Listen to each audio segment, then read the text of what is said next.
What is going on, everyone? I am Steve. Hashtag Team No Sleeves from Berk Family 54 Comics. Welcome to another Meet the Berkfam. It's episode 11. Tonight we're going to be hanging out with Dave from Marc Spector Comics. Before we do that, though, let's hit that intro.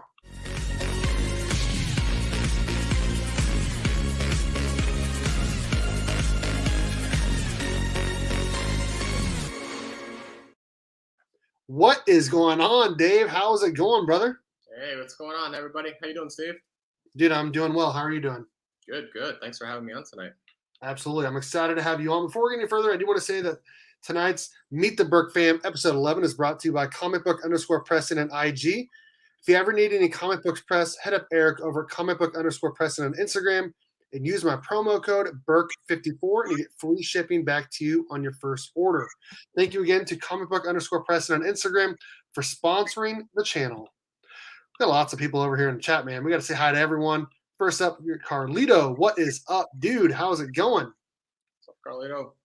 Dave is obviously here. The Comic Book Report. Hello. How's it going? DJ Links. What's up, dude? Mike Becker. What is up, man? I was happy to see you over at the con this weekend. I saw you almost every day. It was great to see you there, sir. James, what's up, man? I was just showing Dave the Batman 181 that you sent me. Nice. It's probably going to CGC. Dank, what is up, dude? How is it going? Thank. Jade, how is it going, sir?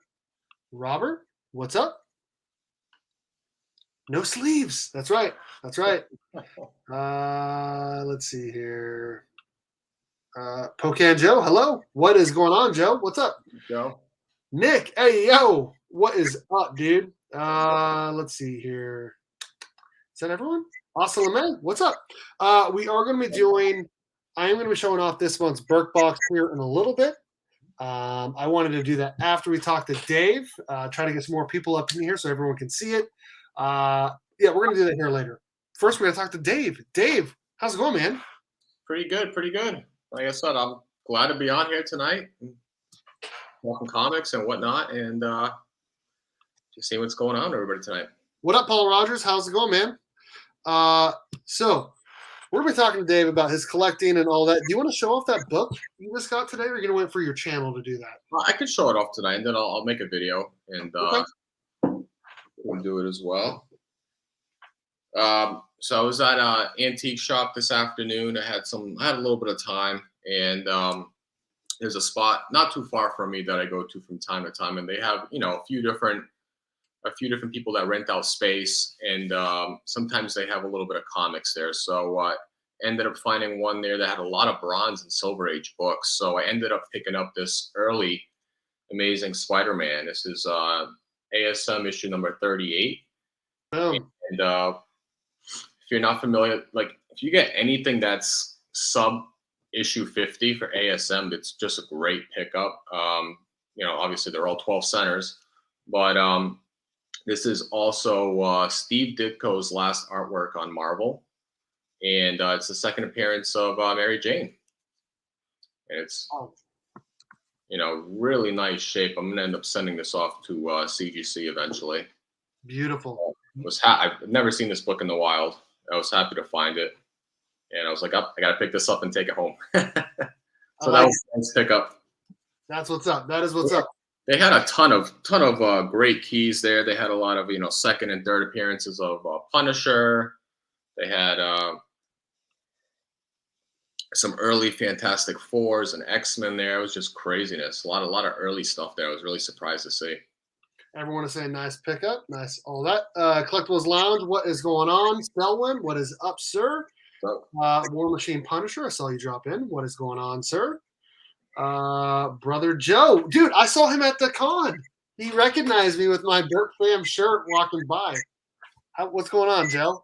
Nice, dude. Yeah, gotta rock the sleeveless. Gotta rock the sleeveless. In fact, I'm gonna cut up my Berkfam shirt later to make it sleeveless because one of them I have to make sure it's sleeveless.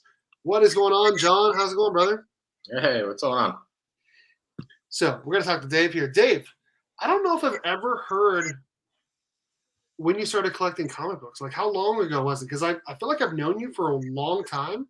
I don't know if I ever figured out when or why you started collecting comic books? So I started collecting pretty recently. I want to say maybe shortly after I graduated college.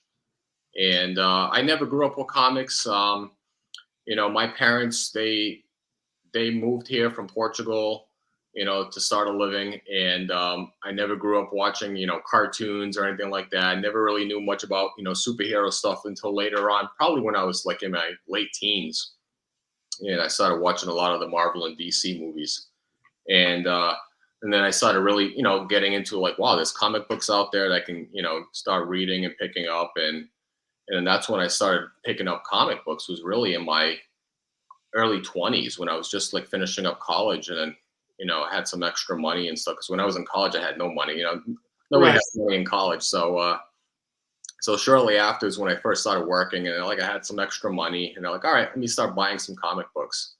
And that's when I got into comic books. Really, it was just really later on in life. You see, for anyone who doesn't know, Dave is the same age as me. We're both 33. Flo Dameron, thank you so much for the $4.99 super chat. I appreciate you, sir. He's another one of the Berkfam members. Appreciate you, sir. He's in the friend tier. Mike Becker says Steve Ditko's Spidey is great. I don't think all of the artists who followed him appreciated all those lines on the costume. Yeah, yeah. So if you look at the line work on this, you look at the line work on his costume there, it's just amazing. You don't really get those bold lines. Nope. On some of the new drawn characters today. There's just like a fine appreciation for stuff like that today. Looks nice. Looks nice. Yeah, Brother Joe did know who I was. SCG, what is up, dude? Ghost Junk, what is up? Let's see here. Portugal, mind blown. Yeah, if you guys have questions for Dave, go ahead and put them in the chat. We already have some here. What's up, Mark? How's it going? Yeah, we are pretty young, I guess. Yeah, I guess so. Dave, take off your shirt and show us your keys. Yeah. Oh, shit. He's going to show off some keys in a little bit. What's up, Ryan? How's it going, man? All right. I think I know. I'm almost positive I know this answer. Favorite comic hero? Favorite yeah, it's Spider-Man. No, it's Moon Knight.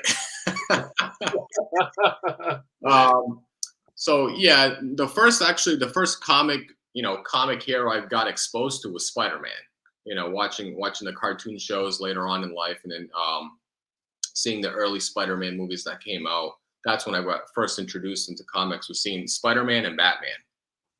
Those are my two favorite ones growing up. Later on, in my early 20s, and then I grew really fond of Moon Knight shortly after. So obviously, he's my favorite character. What's really funny about that is, for the longest time, so I don't. I'm a little embarrassed to say this. I didn't know that his real name is Dave. I thought his name was Marc Spector. I didn't realize Marc Spector was a name for Moon Knight. Yeah, that was the ongoing joke for the longest time. You didn't probably maybe 5, 6, 7 months, something like that, it was a long time. It was too long until you figured out that Marc Spector was an actual character. It was quite embarrassing. It was quite embarrassing when I figured that out. Oh shoot. Drac, what is up, dude? How's it going?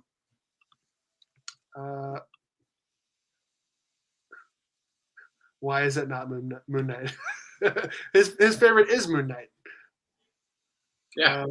Let's see here. Burke family, sorry I missed you. Wanted to give you something K-State. Oh, that's all right. No worries. Love me some K-State stuff, obviously. K-State grad.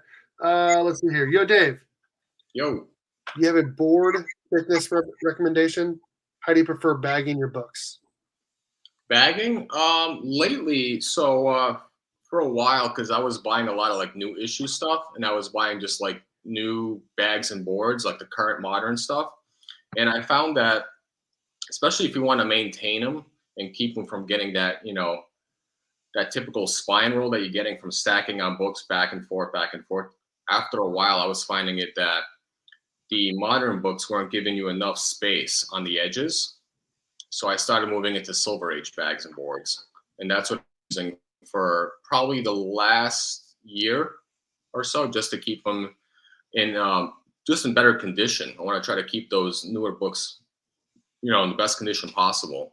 So what I'll do is I'll buy the Silver Age bags and boards, and I'll actually, when I'm stacking in my short or long boxes, I'll stack them back and front.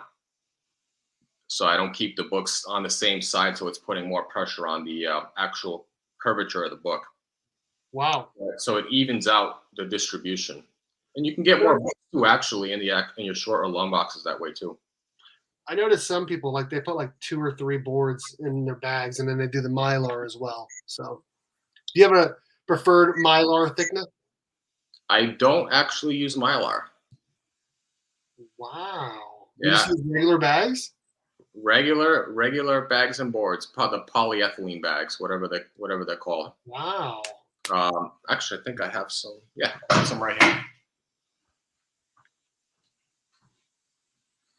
Oh, dude, I'm so happy about the Batman book, man. It's. I don't even care about the grade. It's going to CGC because I want it graded and on my wall. This is what I use: basic 2 mil, 100 polypropylene bags. That's it. You can get them $8 to $10, and then I get your Silver Age backboards, which are around $14. Some places a little bit more. I know there's been a recent price increase on backboards recently, but that's all I use, and I've been using them for about the past year, and I haven't had any issues with protecting my books. What is going on, Gorilla Todd Comics? What's up? No Mylar, unsubscribed. And I have no problems with Mylar. Obviously, there's a cost factor into it as well. So I would recommend Mylars for your more pricey books. I wouldn't put Mylars for like your regular new comic books and stuff like that. But that's just me. No, I agree.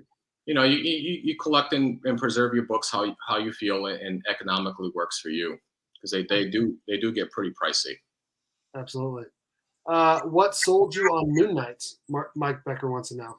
I like his edginess. He's pretty multifaceted.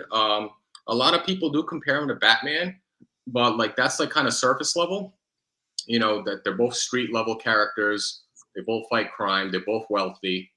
But then you get the edginess from Moon Knight that you don't get really necessarily from Batman. He does have multiple characters, multiple personalities that kind of gives him an edge, I think, when it comes to fighting crime.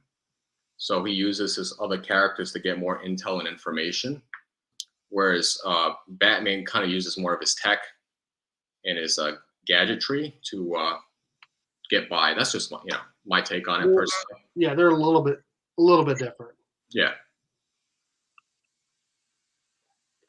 Well, I do like the my favorite storyline is probably the Warren Ellis run. That I think that was, forget when it was, in the 2000s, like that series. I think it was volume 6 or volume 5.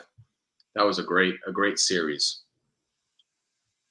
It was a rather short series, but it was really good and great artwork too. Oh, dude, I'm using it right now. In fact, that is where the next Berk box is sitting in there, right there.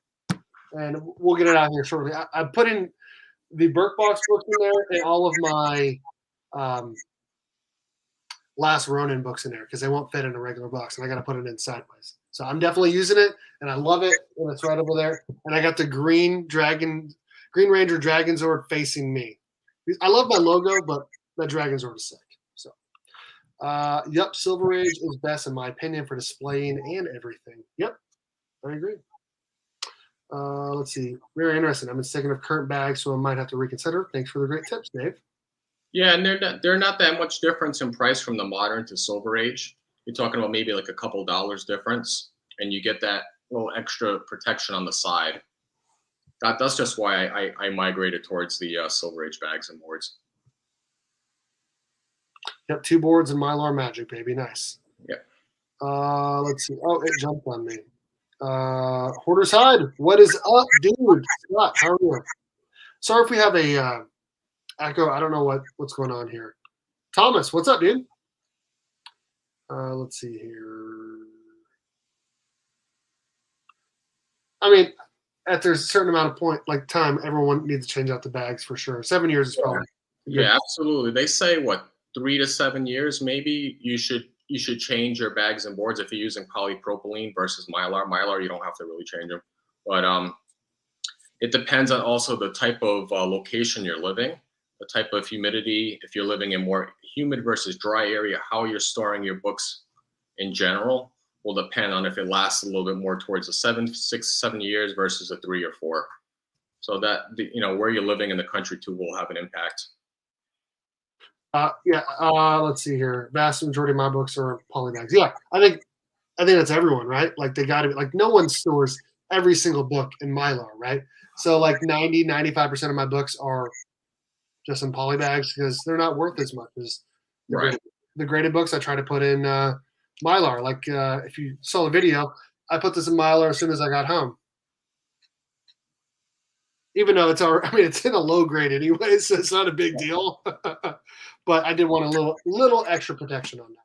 The other thing I'll do too is I'll put it in. I have my room in my little small office area where I keep all my comics, and the other thing I'll have an air cleaner in there as well. Oh, nice. Yeah, purified air. Just the little stuff like that helps. Nice. I heard Bueller and Bob say they felt the Comic Line Pro bags were as good as Mylar, but cheaper. Not sure if anyone has checked those out, but they're supposed to be better than other poly bags. I think that's what Comic Tom uses on his books because, like, I remember getting one, and it's like a Mylar, but it's also like a poly bag, and it's got like a thick outline to it. I don't know. And I'm always open to suggestions too. If you find that you're using a specific type of poly bag and boards and it's been working out well, let me know. I'll try it out as well because I'm always looking to try something different. Oh God, let's hear this. Worst ICU injury you've seen, and then the best story out of a bad situation. Oh, geez. A lot of my, I get a lot of interesting. So where I'm working now in Boston, it's a pretty sketchy part of Boston where there's a lot of poverty and a lot of homeless in the area. So you get a lot of a little bit of everything. You get a lot of big drug injuries. People getting stabbed and shot over just people taking heroin and just stealing stupid stuff, and they'll get stabbed over it. The other day, I think it was maybe a week and a half ago, there was like a kid right around our age that came in right around the corner of the hospital. He got stabbed right in the heart, probably over drugs, and we didn't get him back. He died in the ED, but it's unfortunate stuff like that. We get a lot of on the funny side too. Is you get a lot of drunks and people that are high that are just like really funny when they're coming in, and they'll tell stupid stories like you guys should get drunk and high and try this one day. You'll end up and you get in a fight with your aunt, and your aunt shoots you, and you come into the hospital. Hey, you should try getting shot one day. And this guy's like drunk. It's hilarious. Oh my gosh. He's not he doesn't feel a thing because he's drunk and high. He's got into a bad situation and got shot by his family relative. So. Oh my gosh. You get. I've worked in many hospitals and probably the 10 plus years I've been in the medical field, and this place has the most interesting things you'll never really see anywhere else. Wow.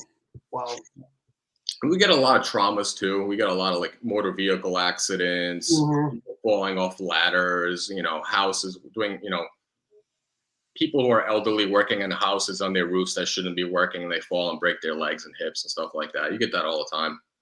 But so I get a little bit of everything.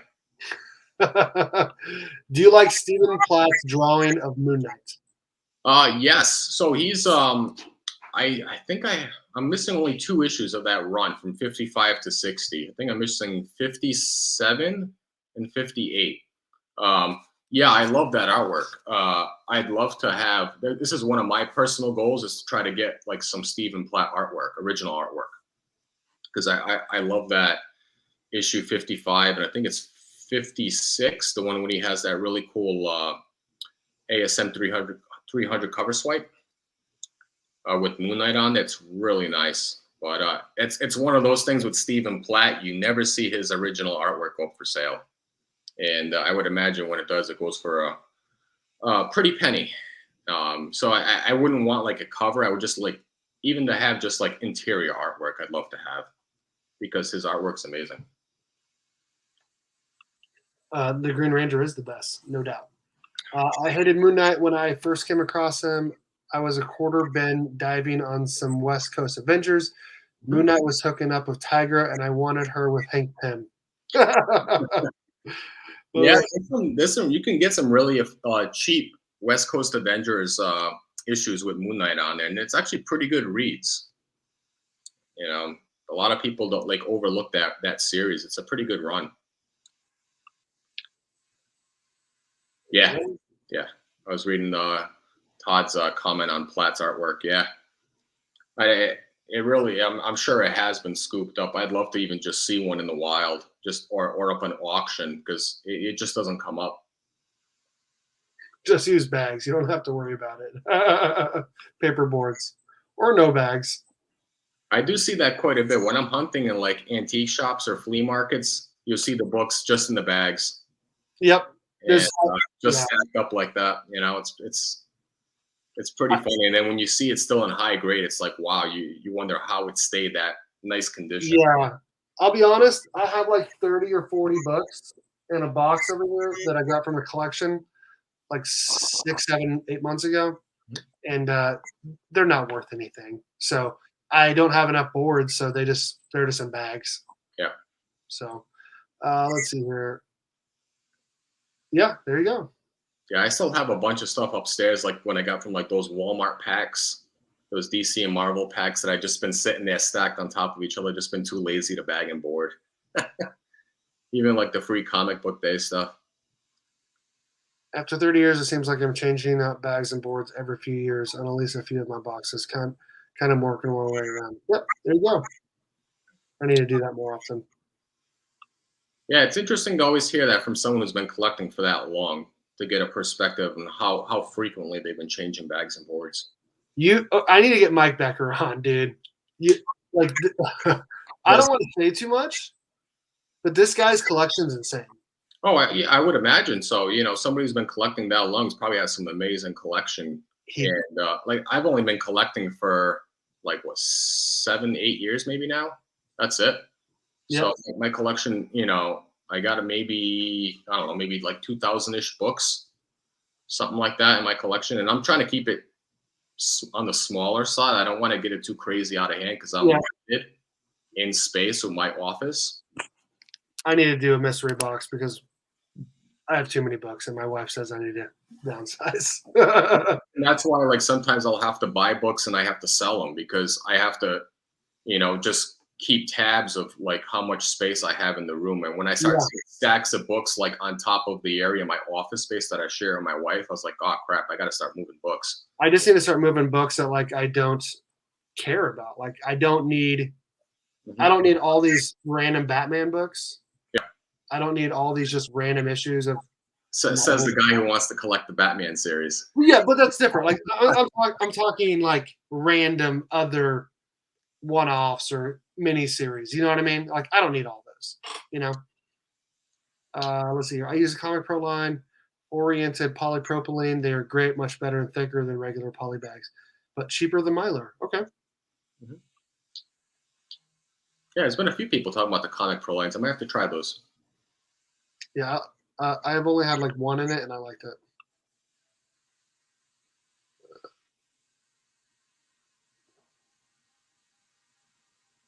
Wow.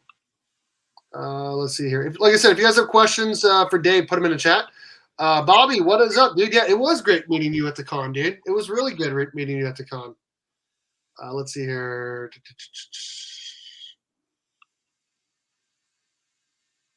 Yeah, it was really cool to go to a con after this long.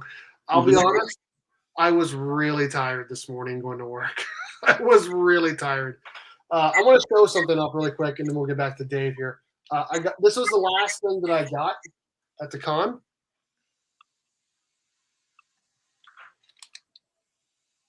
Oh, nice. I think it looks cool. 11 by 17. Who did that? I don't know, just some random artist. I Oh, saw it. yes. Okay. Yeah, I just had to have it. And there's like a little outline of the Dragon Zord back there. You can a little bit. So I don't know. I saw it. I wanted to get it, so I did. Let's see here, Dave. What are we drinking tonight? Drinking. It's a local beer. Fresh Patch Pumpkin Ale from Wormtown Brewery in Worcester.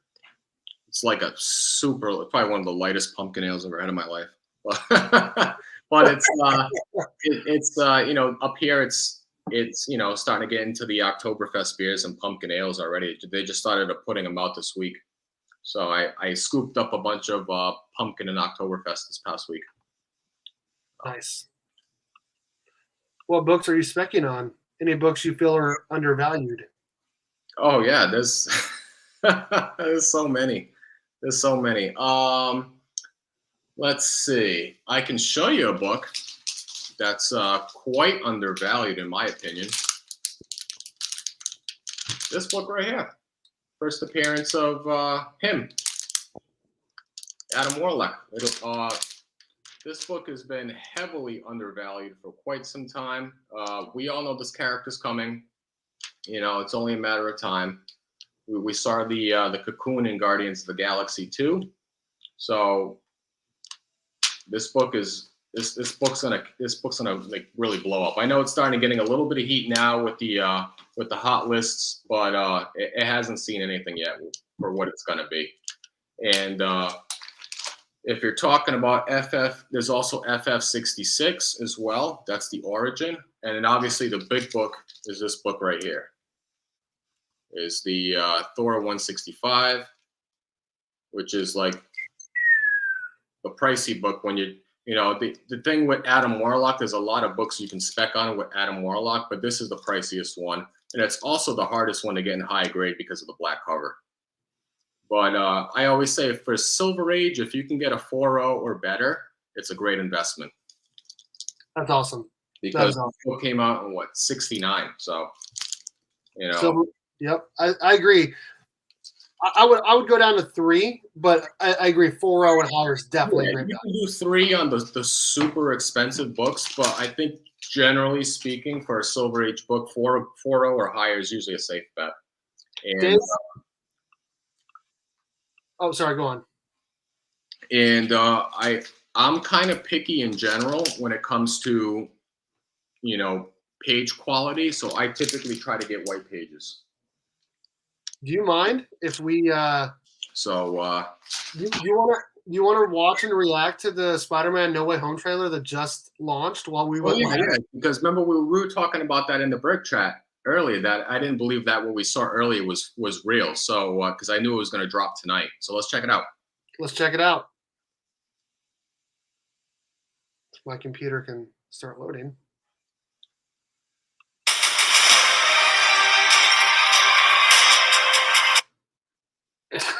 that was an impressive trailer. That was pretty good. It wasn't too bad. I feel like they didn't give up too much information on there, which is pretty good. We got a new member. Someone joined. Hold on. Ghost Junk, what is up, dude? Thank you so much for joining the fan. That is what's up, dude. Sorry, I didn't realize this was going to be a live trailer reaction, but it came on as we're live. So I decided we got to do it, right? We got to. Yeah, you have to. There we go. So what'd you think? I thought it was pretty good. I'm actually more excited to see what Doctor Strange has to do with the actual movie than anything else. Because he only has, I think, 2 films left on his contract. So he's going to be in this one and then in his own one. And then the Multiverse of Madness, and then that's his contract. That's unless they renew it, he's done after that. So that'd be pretty interesting to see what happens. I bet he renews. And I like the Doc Ock. He looked a little younger in that. He did. I mean, that was pretty cool. I would imagine after that trailer that dropped yesterday, obviously now we know it was real because everything. That was the same one that was from yesterday? It was the same one. Okay, so that's cool. I imagine that they just someone worked all night to fix those CGI that wasn't finished to launch today, because it's been 24 hours since then, so a little over 24 hours. I bet they've been working on nonstop. Berkey post con pro tips. What left off, an important one. Take Monday after con off. I couldn't, dude. We had a department chair meeting, and I am a department chair for 2 departments actually. So I'm just gonna go grab a beer real quick. I'll be right back. sounds good. Strange's hair is disturbing. Yes, welcome to the Berkfam Ghost Junk. Hit me up on IG, and I'll get you added to the Berkfam chat number 2.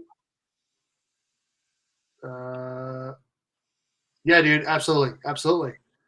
So what was up? I was seeing that in the in Doctor Strange's place, the Sanctum Sanctorum. What was going on there? It looked like it was all like iced out. Say that again? Oh yeah, I was wondering that too. And it was all cold. It was like, yeah, Doctor Strange was wearing a hoodie. Yeah, he was wearing a hoodie. I was like, what's going on here? Did somebody cast a spell against him or something? I don't know, dude. Who knows? I thought that was pretty funny. I thought that was pretty funny too. It was sick and it was fire. I agree. Yeah. I get the Spidey tingles at the end. Yeah, me too. I'll have to watch it a few more times to see if I missed anything, but I thought it was a good trailer. That Green Goblin thing and the like the laugh, that was great. Yeah, I missed that. I didn't even see it. Oh, dude, here, let me pull it up again. It was right before Doc Ock. So I know there's going to be a few different villains, right, in this movie? Yeah. Okay. And I didn't see Electro in there either. I didn't see Jamie Foxx. Nope, me neither. Dangerous it becomes. Okay. No, that's good. Nice. Yeah, I'm pretty impressed. Yeah, see, that's why it's one of those things you got to watch a few times because you miss that little stuff there. Right. You know they're gonna try to tie in the Sinister Six somehow. They de-aged him for this one. Yeah, they did. Mm-hmm. To try to make it look more like the one from 20 years ago, which I honestly think Spider-Man is pretty good. I like it. Looking back at it now, because like I said previously, that's what I got into Spider-Man initially, is watching those early films that Tobey Maguire was in. And looking back at it, there was some bad ones, but that one was pretty good. Yeah, that's how you do a trailer. That was good. Oh yeah. Spider-Man's always been a favorite Marvel character of mine. I'm so freaking pumped. Was awesome watching the trailer for the first time. It was awesome watching it. Like I said, if you guys have questions for Dave, put them in the chat. We'll try to get them asked. Let's see here. Oh, Todd says there was lightning. See, I missed it. See? Oh yeah, there was lightning. It was literally right before that. Oh, see, I missed it. See, it's like the little things you have to watch it a few times. You really do. Hold on. With the smoke and everything. Right here. The longer you do it, the more dangerous it becomes. That's it. Okay, cool. Like literally a quarter of a second. Yeah. So, yeah, you really do got to watch it multiple times. It looks like he's still using his little armor suit there too. Yeah. So he was definitely wearing a black suit earlier, right? Like we stopped it and he was wearing a black suit. He was using multiple suits in this movie, yeah. Yeah. Someone's going to break down the whole trailer on one of those channels that only does movies. Oh, yeah. You get like Emergency Awesome or Cosmic Wonder. They'll break it down. It'll be up like in a few hours. Oh, yeah. Yeah, and it's going to get like 10 million views. 10 million views guaranteed. Because this trailer has been one of the most like hyped trailers of all of them, honestly. Yeah.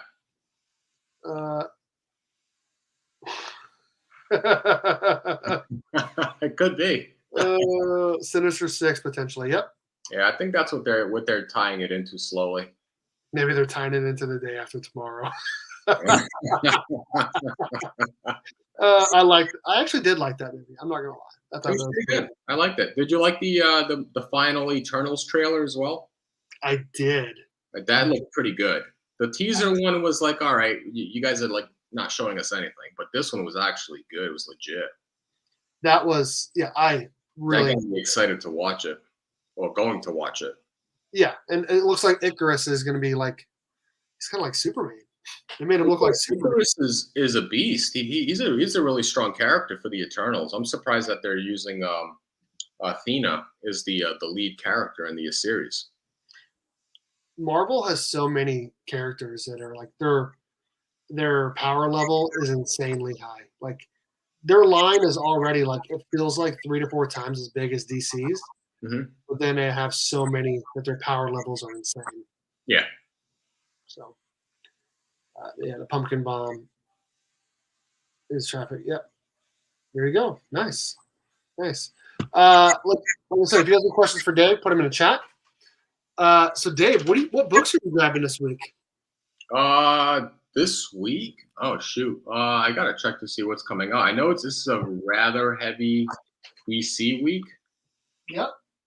And I'm just trying to see what is coming out. I'm actually on the site right now looking. I know one of the big indies I want to read is King Spawn. Oh yeah. I want to read King Spawn 1 just to see where it's going. I don't really know have an idea where Todd McFarlane's going with this, but I'm interested in at least reading the first couple of issues. Let's see what else. Oh yeah, Something is Killing the Children. Number 19 comes out this week. Yeah, so I need to go read that. I'm gonna rock here. What about? Oh, you already have a. You know. Oh, that's right. I get it early. That's right. That's right. What do you guys think about Superman 78? Does that come out this week? Yeah, 78, number 1. That comes out this week.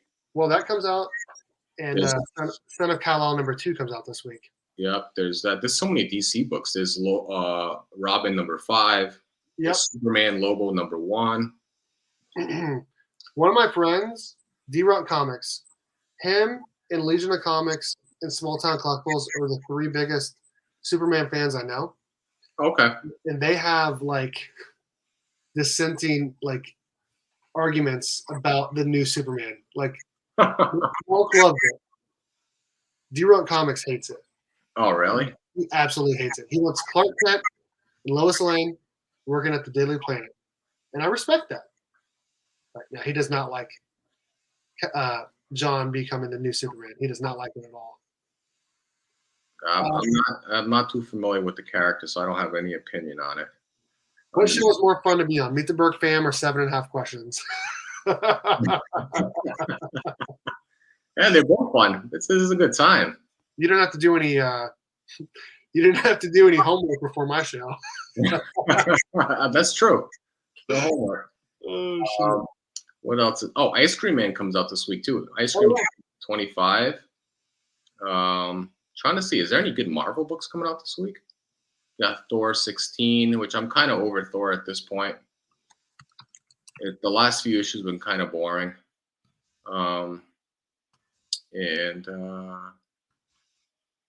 That's really it. I don't really see. What are you looking at this week for New Comic Book Day? I'm still gonna. Honestly, I don't even know how many books I'm getting this week because I know Mark said it was a pretty heavy week for him, but I'm not really seeing it right now. No, not for me. They took off Teen Titans Academy. I was gonna get that. Okay. We'll push that to next week. I'm gonna get Thor 16. Yep. Son of Kal-El number 2, only for Mark. Okay. And Robin number 5. And that's it. Okay. I know. Try to see if there's any good indies coming out besides King Spawn this week and Ice Cream Man. I don't think there is. Just quickly looking on Midtown just to see if there's anything I missed. Oh, Department of Truth. DOT comes out this week. That's right. Yeah, Department of Truth comes out this week too. Yeah, I'm not getting that. You're over the series. I read 2. I've tried to read like 3 books from the whole series, and I hate the art, and the book is just too much off the deep end. I read the first 2 issues, and it was kind of rough, but I like some of that conspiracy stuff on there, so it's actually pretty interesting. But yeah, I can see where you're coming from. Let's see here. Have you added any books to your 2021 list of books to buy? added any books to it? No. I want to say because I still have the two things to complete for the end of the year. I still got my Moon Knight Volume 1 to finish. I have about, I think, 5 books left, and I picked one up recently to add to the run. I have to make the video on that, and I still got to get my LB Cole cover, Golden Age cover. Mm-hmm. And if you're not familiar with LB Cole, he's like a pretty famous Golden Age artist. That he did a little bit of everything from pre-code horror to like, Christmas covers. He did a little bit of everything. And I'm still looking for that Golden Age Submariner book. Those are my 3 things left I have to do to complete my 2021 goal books. I already picked up Werewolf by Night 32. That was my biggest book of the year. And I'm glad I picked it up early in the year because that book's gotten a bit crazy in price recently. Yeah, it has. You got it right before it went crazy. Just like Mark got Hulk 181 before it got crazy. So yeah, kudos to you, though. So the last 3 I have to finish are going to be pricey. So not to mention the Golden Age Submariner book's going to be quite hard to find. I pre-ordered the epic Miles Morales tribute cover of Iron Man number 12 and Primordial number 1. Nice. I see there's a Dark Hawk number 1 coming out this week. Oh crap. That's funny. Appreciate that, Steve. What is it about? Oh, picking up Kal-El. Yeah, for you. Only for you. If Superman 78 comes out, I'll grab it for you too. Let's see here. How can you not like Superman? He's the one that started all this, and he's got Kansas values. I didn't say I didn't like him. I do like Superman. He's not one of my favorites. According to Frank Miller and John Romita Jr., he went to the same college as me, and we had the same major. From Superman Year One, that story, honestly, in my opinion, sucked. But I hated it. I really did. I hated it. Oh damn! I thought the art was awful. Was it Superman Year One? Yes. I actually read it. I read the first issue. It was super long. There was what 60, 70 pages on there. It was a long read. Yeah. Oh yeah. You get your money's worth for $9.99. Yeah, it was definitely worth it for the price. But what up, Chris? I thought it was just okay. Yeah, I didn't like it. That Darkhawk is not Chris Powell, and therefore not my Darkhawk. Yeah. Oh. I did actually see a Darkhawk 1 today for sale at that antique shop. It was pretty funny. It was they were asking $20 for it for a newsstand, which wasn't bad, but it wasn't in the best condition. Let's see. Didn't realize they changed Darkhawk character. I don't even know anything about Darkhawk. I'll be honest. I really don't. He's a pretty obscure, probably like a C or D level character. He does have a cult following. People like him. I don't see it, but he's not for me. Yeah, for sure. But people do love him. How have you liked my favorite Power Rangers and Mighty Morphin? What's that? How have you liked the Power Ranger comic books that have been coming out? So to be honest, the last few issues of Power Rangers have been kind of poop. They've been poop. they've been a bit rough. Mighty Morphin I did like. Yes. What are we up to? Issue 10, right? Going to be 11. Yep. Mm-hmm. It's been pretty good. I like the storyline. It reminds me a little bit about the old school Power Rangers a little bit. The current Power Rangers run though, it's too cosmic. It's not really, we're not really getting anywhere. And I like cosmic, but like a lot of these characters that they're introducing, it's not really doing anything for me.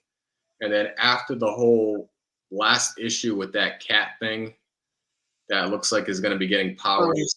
I don't know what's up with that, but Ryan Parrott confirmed on Twitter. He showed a picture of him in the blue Omega Rangers suit. The first thing it reminded me of was some like electric Pokemon going to get Power Ranger powers. So dumb. I started I was like, what is going on here? But I do like the Mighty Morphin run. It's pretty good. Yes. Did you like Power Rangers before the Berkfam? So I never really read a Power Rangers book up until Steve, introduced me into the Power Ranger comics. I didn't know there were Power Ranger comics because I always watched the original show. Yeah. I grew up watching that. That show used to be on every Friday or Saturday morning. I forget. I used to watch it as a kid because it came out like in the mid '90s, I think it was. It did. And that's what I grew up watching, and I thought it was pretty cool.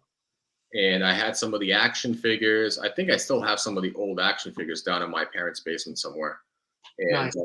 And that was like the early extent of collecting I did. I used to play, video games, action figures, like a lot of like the Mighty Morphin stuff. And then I would collect sports cards. And that's what I really collected as a kid. Same. I did stuff like that. And then you got to the other random stuff. I got into Pokemon and for a little bit when it was really hot back in the late 90s.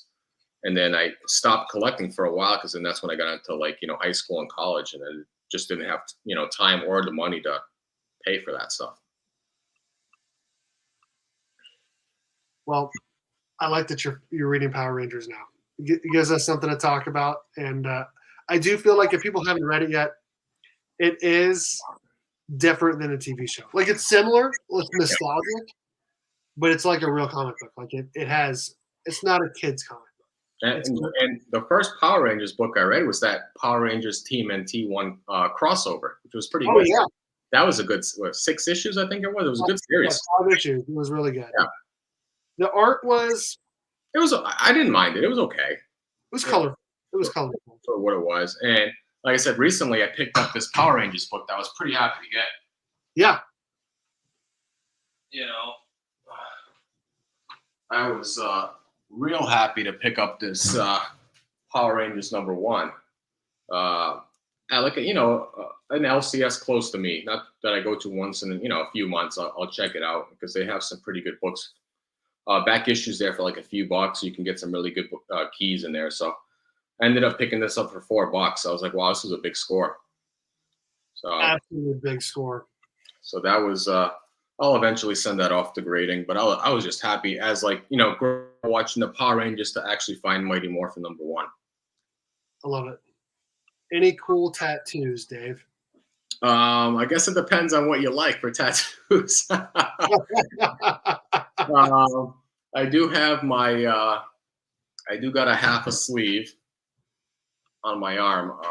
If we get the camera angle, you can probably see something there. It's a dragon, and it wraps around.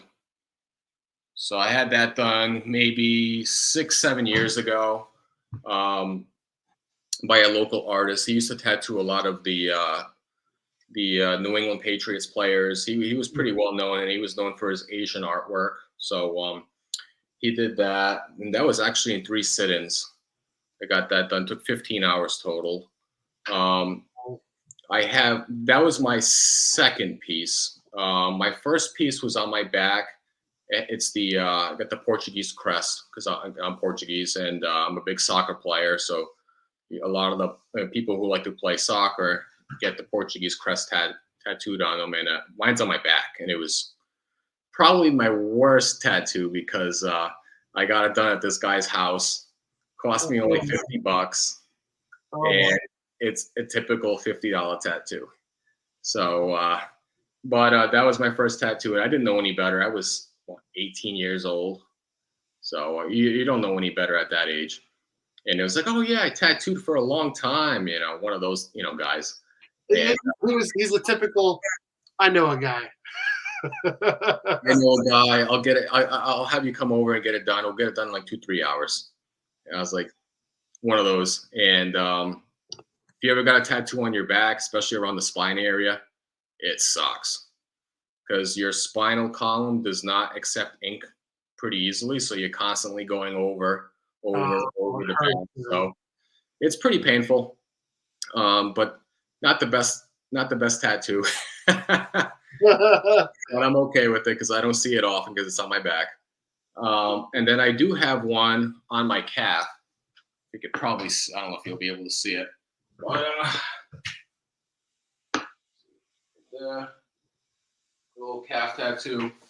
I got that done. That was my most recent tattoo.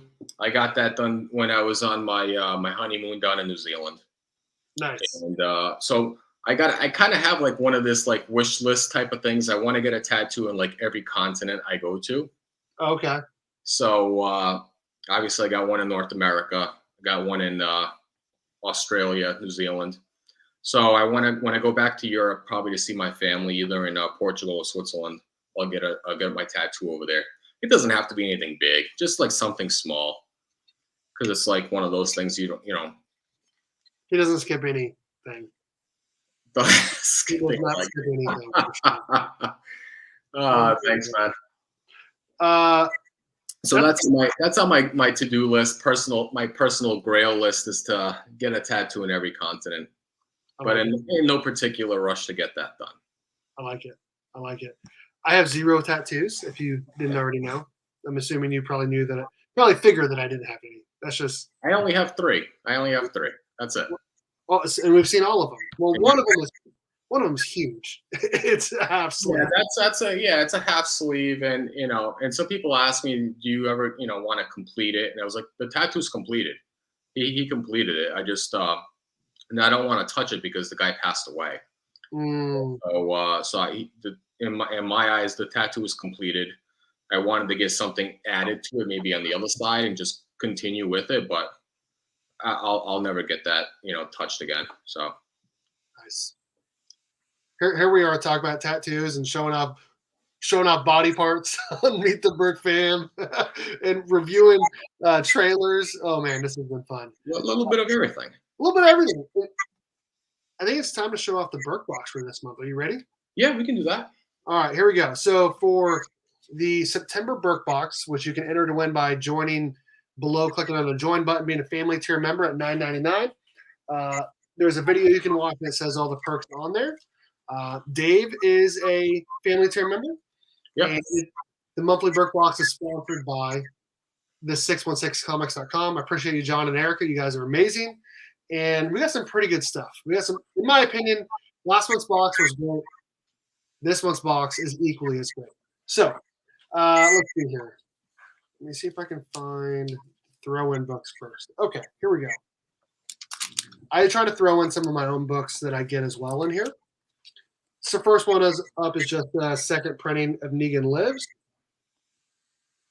And then, I'm trying to figure out where to put this stuff. And then we have Nightwing 78. This is first Melinda Zuko. Yeah, the mayor, right? The new mayor. Mm-hmm, mm-hmm. Yep. The series is hot. Hot. Harley Quinn, #1, Zerdy cover from the 616comics.com. Batman 108, Zerdy cover, first full Miracle Molly from the 616comics.com. Trade dress, obviously. We got a couple of Power Ranger books. We got Mighty Morphin #6, Bob Bernardo cover from the 616. Yeah, I love those negative space comics. Dude, yes, they're just a touch negative. Just exactly, just a little bit. Yeah. Just a little bit. Mighty Morphin #7, Yellow Ranger from Bob Bernardo from the 616. I bought this one a while ago. Wanted to throw it in this month's box. This is Nonstop Spider-Man #1, Del Auto. Oh, that's nice. Then we have a couple Star Wars books. Star Wars War of the Bounty Hunters #1, Virgin. And then we have a trade dress. Have you read any of those yet? Yes, I did. Not. I didn't read any of the stuff that I touched, obviously, but I have read that first issue, and it was really good. Nice. And then we also have Batman 3 Jokers #2, the 1/25, and a CGC 9.8. Nice. All of this is in. Who did the cover? What's that? Is that Fabic? Who did the cover? Yeah, he did all of the cover. Oh, nice. Okay. Yep. Cool. And then last, certainly not least, one of these. Oh, the Prince. Nice. One of the Prince from Asa LeMay. Not this one. That one's mine. But I bought an extra one to put in next month's Berk box, and whoever wins, he's going to ship it out to them. So that is Berk box. Lots of awesome variants from the 616. We got a slab. We got a print, an original print from Austin LeMay. So what do you think? I think it's a great box. There's definitely some stuff on there I like. Well, Tyler won by joining like a week before. And I think you joined like a week before him. So Yeah. Good luck to everyone that's in the Berkfam. You guys can be entered to win. I'm going to make a post about it on Instagram, but people need to be, if they want to join the Berkfam, they got to join by September 9th because we're going to draw for it on the 16th. And you just got a new member tonight? And we got a new, yeah, they're not a family tier member, but we did get a new channel member tonight. Yes, sir. Awesome. There we go. Ryan, what's up, dude? I didn't see you pop in. What's up? How's it going? What's up, Ryan? Yeah, they are awesome covers. The 616comics.com is a great online retailer. I couldn't be happier to be working with them. They send me some awesome stuff for the Berk boxes, no doubts. Just watched that trailer twice, caught a couple Easter eggs. Oh, see? I bet you did. I was just on YouTube, and I just got a bunch of notifications on like trailer breakdowns. Yeah, oh yeah. It's gonna be all night. There was like, here, like look at this. Just from this one that we were watching, on the right side, there's like 3 other people that are live. Well, I guess Commodores. I guess there's only one that's actually doing the No Way Home trailer review, but there's 1,000 people that are probably reviewing it right now. That's a great Kansas box. Favorite thing to watch on YouTube outside of comics? So I'm big into soccer, so I watch a lot of ESPN FC, and they do a lot of breakdowns for like European football, like soccer. So I follow a lot of that, and I'm big into English football and Portuguese, Spanish, La Liga, Serie A. If you follow soccer, you probably don't know. If you don't follow soccer, you don't know what the hell I'm talking about. But I watch a lot of that, just highlights and stuff like that, because I'm a big sports guy. Outside of comics, if you didn't know that about me, I'm big into sports, big into martial arts. Growing up, I played a lot of American football and soccer, and I also did karate and Brazilian jiu-jitsu for a while. Wow! And never fought for Brazilian jiu-jitsu. I only did competitions for a little bit of karate when I was a young kid, but I haven't done it since because when I was about 10 or 11, my sensei moved down to Florida, and that was the end of my training. So that's when I started learning Brazilian jiu-jitsu from my stepdad. So I watch a lot of UFC, obviously, and Bellator and all that stuff. And in sports, I watch everything from basketball to hockey to soccer and football. So big sports guy. I would pay to see a Marc Spector Comics superpower review. Because both of you guys do that, like karate, taekwondo, jiu-jitsu, all that stuff. He still trains, so he'd probably kick my ass. But maybe you're a lot bigger than him. I'm a bigger guy. I also weigh a lot more than him. But he's been doing it for a very long time. He's a black belt, if I'm not mistaken. I only got up to, I think, green belt, which is the 3rd or 4th belt, depending on the type of karate you did. It varied from art form. But I was a novice in karate. My big background now is in Brazilian jiu-jitsu, so I would have a big advantage him on the ground. Stand up, he definitely probably take me. Interesting. That's my expertise. I like fighting from the ground. That's what I've been training from a long time. Thank you, Paul Rogers. Appreciate that. Yeah, But it would be fun to do it just for fun. I would pay to watch that. Oh shit, for sure. Yeah, like I said, I appreciate the 616 for hooking me up with some awesome books to put in there. And it was an easy decision to buy an extra one of the posters or prints to put in a box to help support Austin, and in case anyone didn't get one. So every man in Kansas, man. Everything I know about soccer I learned from FIFA. Yeah. There you go. It was a really fun game. Yeah. I still have one. I do have one for Xbox. I played a lot of that. That and Madden were like my two big sports games growing up. Speaking of NFL, who's your favorite NFL team? Oh, jeez. You guys are going to laugh. I'm a Jaguars fan, sadly. Oh, wow. Yeah, you guys are going to laugh, make fun of me. I'm the guy that lives in New England, and I'm not a Pats fan. What? You always troll me with all the Tom Brady stuff. Yeah, I know, right? So I grew up in the 90s. I was a big Dallas Cowboys fan.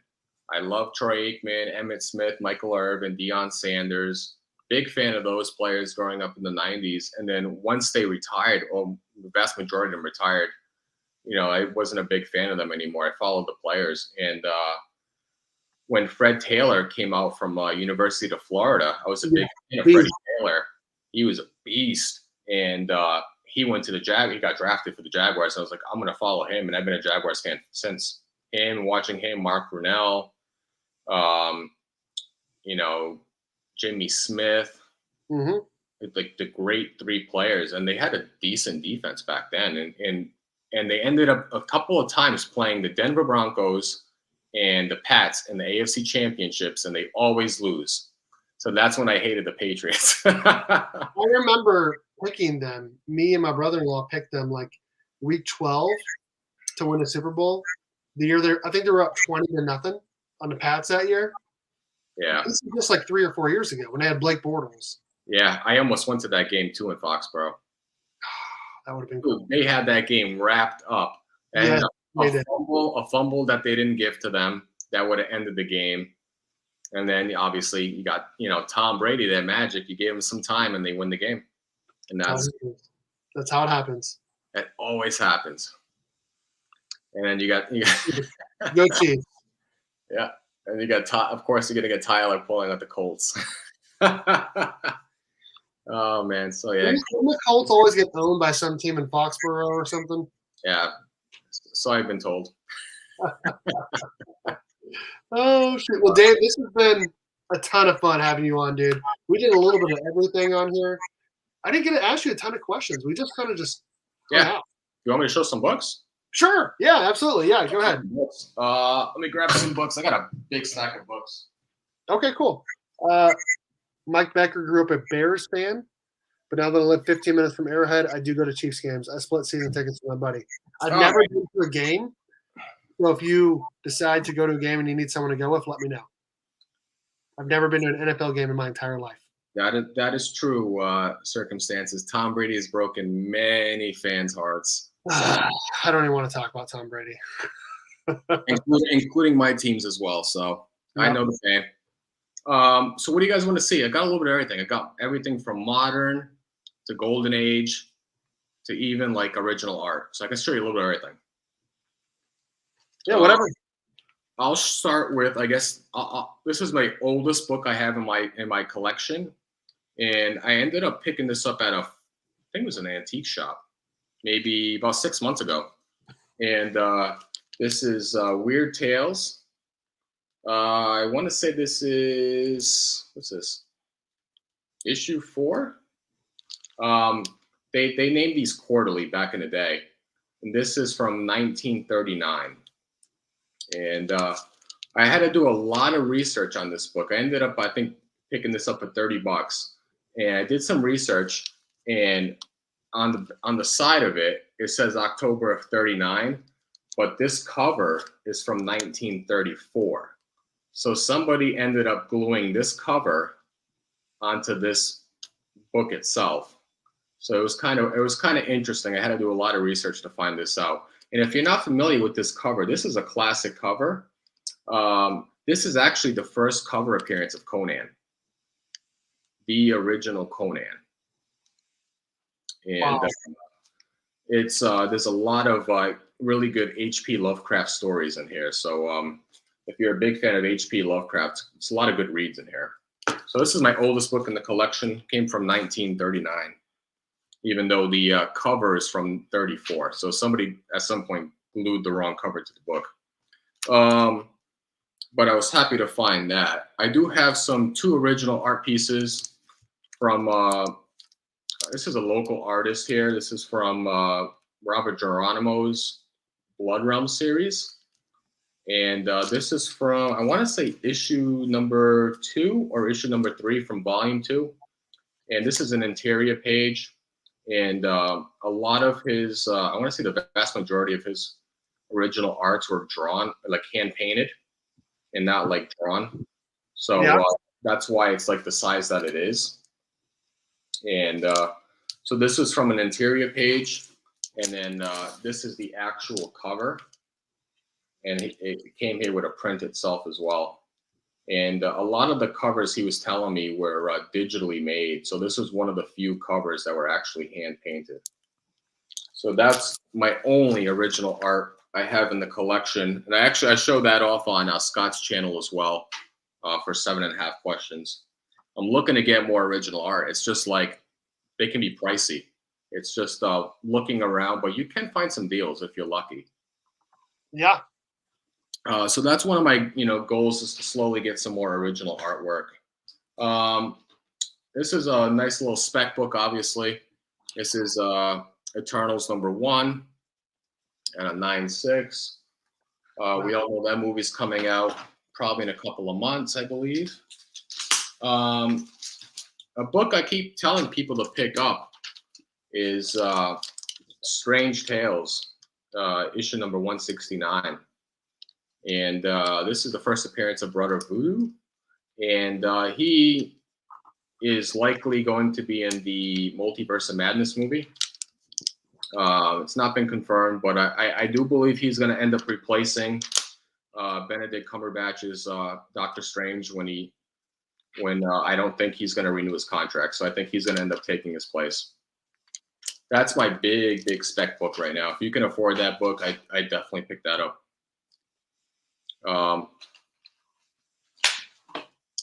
This book is a really cool substitute if you're a Submariner fan and you can't afford that Fantastic Four #4 issue for first Silver Age Submariner.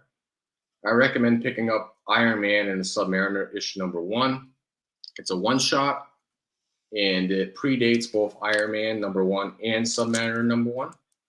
And I was able to get this signed by Roy Thomas a few years back.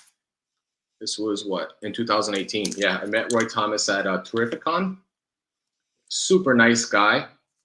And he's actually going to be back here in New England in September. So if I have the weekend off, I'm going to try to meet him again. He's like one of those like legendary writers. If you ever get a chance to meet the guy. He's written so many good stories over the years.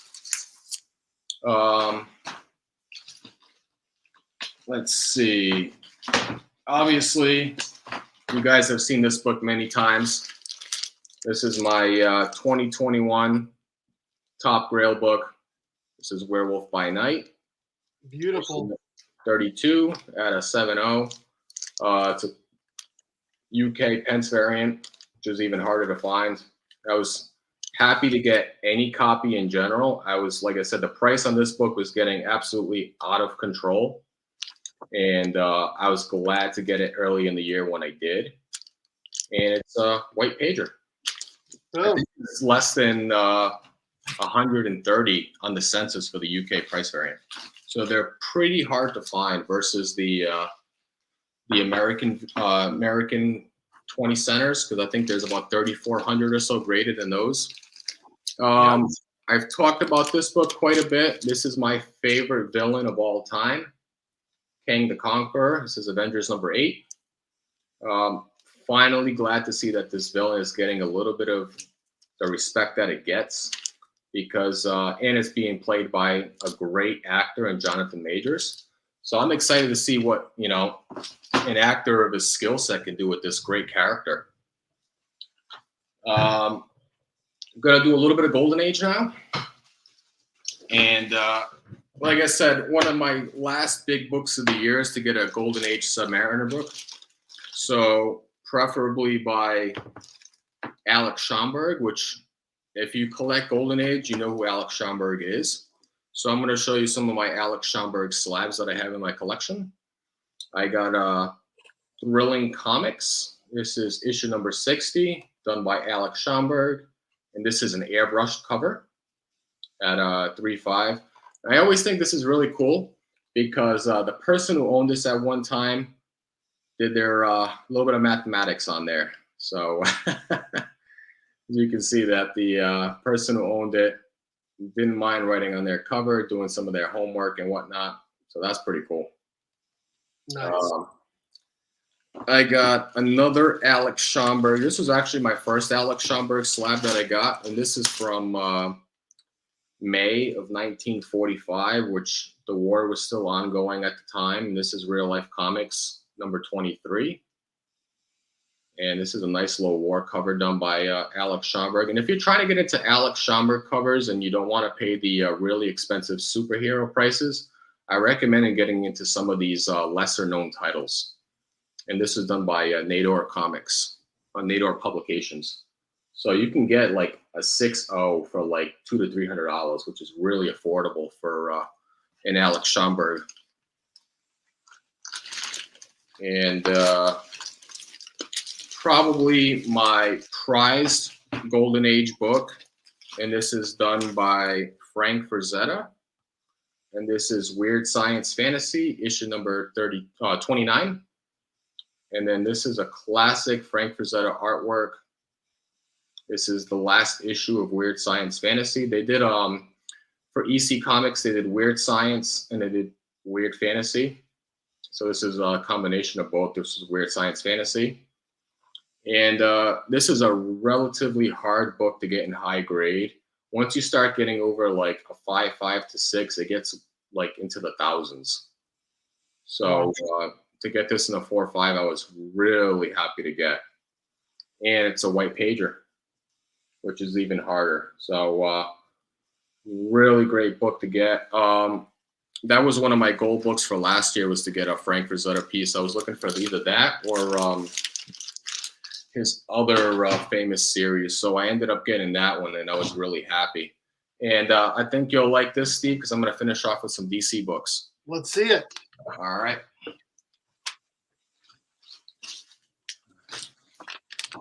Oh, I forgot to show these two books. This was actually the first book I bought when I first got into comics. I wanted to show this off before I forget. Nice little shiny 90s cover. Spectacular Spider-Man, issue number 200 at 9.8. This book is not worth pretty much anything, but you know, this is always going to stay in my collection because this was the first book I ever bought. So really cool book. This is actually the death of Harry Osborn, but you can't go wrong with a nice shiny 90s cover. I love it. And my favorite storyline of all time. You know what it is, Steve? No. No? Oh, all right. Oh, There you wow. go. Favorite storyline of all time. Love this run. Such a great run. I was glad I was able to get this book. And I met both George Perez, which is signed right there, and Joe Rubenstein. I got that signed as well a few years back at Terrificon. But yeah, one of my great books. If you've never read this series, I highly recommend it. Such a good read. The only one I have left to meet is Jim Starlin. I was going to meet him at Terrificon. I just didn't get a chance to. But I'm gonna get him to sign it one day. But yeah, great book. And let's get some DC books, right? Yes, sir. All right. So first book, love this cover. I know Magic Lasso will love this cover as well. This is Wonder Woman, issue number 97. Great Joker cover. The Wonder Woman, and it's a DC Universe at a 9.4. All right. One of my favorite villains in DC is Omega Man, issue number 3, first appearance of Lobo. Love this cover. Gotta love that cosmic bondage cover there. You see Lobo going through the cosmos with this woman on there. Can't go wrong with this book. I actually spec'd on this book a few months back too. You can still get this book for relatively cheap. I'm surprised that this book still is where it's at. But great book. And I know, Steve, you don't have any PGX books. None. But I got one. Oh boy. And this is nice. Adventures of Superman, issue number 500. And this is at a 9.8, and this is the Platinum Edition. So pretty cool book. But yeah, I got a PGX book. And then the last book I want to show, this is a nice little book. I like the Bronze Age Horus. There's a lot of great covers. And this is my only one that I have graded. And I met Neil Adams when I got this signed. And this is Detective Comics issue number 402. Love this cover. It almost looks like Batman's about to crap his pants there as Man-Bat's going in there to swoop in at him. Love this cover. That cover. Such a sick cover. I was able to meet Neil Adams at Rhode Island Comic Con a few years back, and he signed this for me, along with a few other things. But really great cover. And that's all I got. I love it. That is this, dude. You just showed off some absolute bangers. Yeah, absolute bangers. Nice. Dude, I got that signed by Perez too. Nice. Nice. Nice Golden Age comics. Shiny. Nice. What do you got going on your channel coming up, Dave? So I got a few things I just haven't had the chance to record. I actually got a package that came in today from our buddy Nick's Kicks and Comics. I got to unbox that. Ended up getting a few other books. I went to an LCS recently, just haven't had the chance to record that. And I gotta make a video of like books I want to send off to like grading. Gotta send some books off to Eric. Maybe just doing like a quick little preview video on books I want to submit. I do have some books that are at CGC or going to CGC, something like that I'm waiting to come back.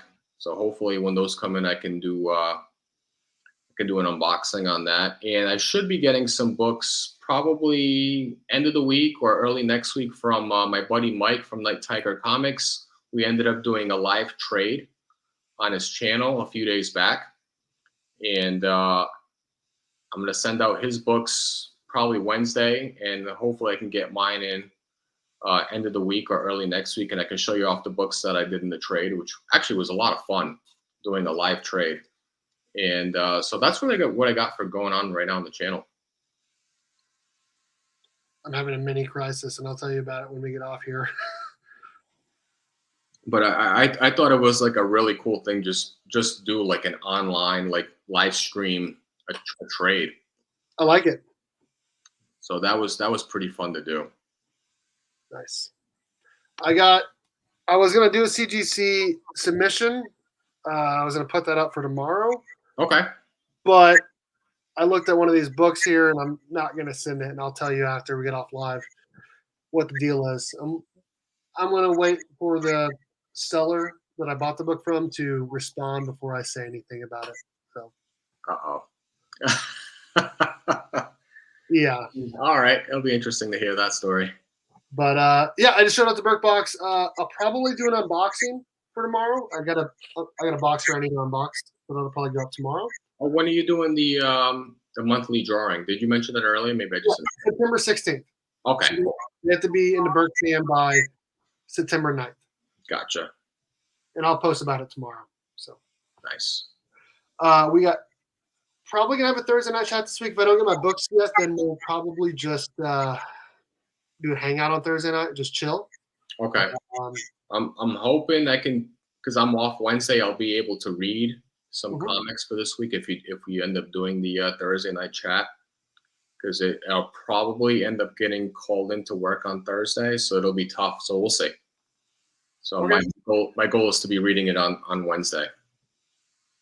I don't know if my shop's gonna have the books in time. They've been having some issues lately. Lately, the two shops I usually go to for new comic book day, I cannot get anything new. I really don't know why. I went to a shop over the weekend hoping that they were going to get new comics from last week, and they didn't have crap. So I don't know what's going on. I don't know. Well, I appreciate you coming on, Dave. This was a lot of fun. Thanks for having me on. I appreciate it, and all the great questions we got there in the chat. Yeah, absolutely. We had lots of great questions in the chat. We got lots of awesome people that showed up. If you're not already following, follow Marc Spector Comics. The link to his channel is in the description of every single one of my videos. I'll put a link right now into the chat.